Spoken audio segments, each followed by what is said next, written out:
Grabe. Tingnan nyo naman guys, oh. Yan. Sobrang daming tao po ngayon doon sa concert venue ni Ilyas. Ayan, sa Maitom, Sarangani guys. Grabe. Tingnan nyo naman guys, oh. Yan. Ito yung tinatawag mga kakyo na massive crowd. Ayan. So, grabe guys. So, nanggaling pa yung iba dyan mga kakyo sa iba't ibang parte. Yan, dito po sa Sarangani. Ayan, pumunta lang po talaga para mapanood si Ilyas. Yan, latest yan mga kakyo ha. Yan, as of 9:30 PM. Ayan. So, hindi pa lumalabas sila Ilyas dyan guys. Ayan o, hindi pa sila lumalabas mga kakyo. Yan, so panigurado mga kakyo. Medyo may mga space pa kasi pero medyo malayo na guys. Yan sinasabi ko. Yan yung sinasabi ko. Ayan. Yan yung sinasabi ko guys na dapat inagahan na ng iba mga kakyo. Kasi medyo nasa malayo na sila. Sila yung mga na-late ng punta. Kasi nga kanina mga kakyo, ano pa lang 3 PM may mga tao na, 4 PM, 5 PM padami na ng padami mga kakyo. Yun. So maswerte sila dahil doon sila sa harap. Ayan, yung mga mahuli. Mari dito, grabe guys. So massive crowd. Grabe talaga. Yun oh, tingnan nyo guys. Tingnan nyo. Tingnan nyo yung mga tao na yan, mga Q.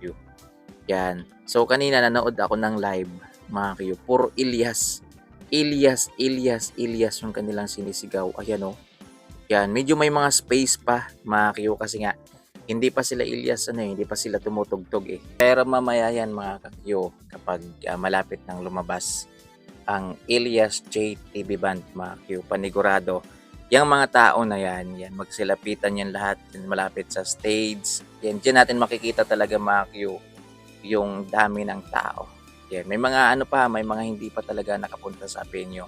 May mga nakita ko kanina guys, papunta pa lang sila, mga Q.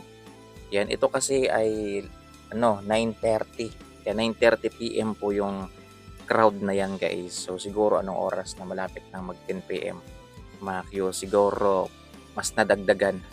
Grabe guys. Yan yung capacity nitong concert venue mga Q sa Sarangani, sa Maitom Sarangani mga Q. Kasya dito yung 80,000 plus mga Q. 80, yan 50 to 80,000 na crowd mga Q. Pero kasya naman siguro yung 100,000 guys. Pero nandun na sa medyo malayong area. Mario, medyo hindi na makita si Ilyas masyado. Pero at least, yan. Pero at least, Makyo, yan, nandun pa rin sa concert venue. Yan, mapipil mo pa rin yung performance ni Ilyas. Yan. Kasi guys, ibang-iba ho talaga yung feelings kapag pinapanood mo sila ng live. Yan, iba po. Yan, iba po yung saya, iba po yung excitement kapag live. Yan, kahit medyo dun ka sa medyo malayo, importante nandun ka sa venue talaga guys, iba pa rin yung pakiramdam. So, yun, mga ka-Q, maraming salamat. Abang na lang kayo guys, mamaya sa iba pa nating update dito sa aking YouTube channel. Ayan o, grabe, sobrang daming tao ngayon sa concert venue.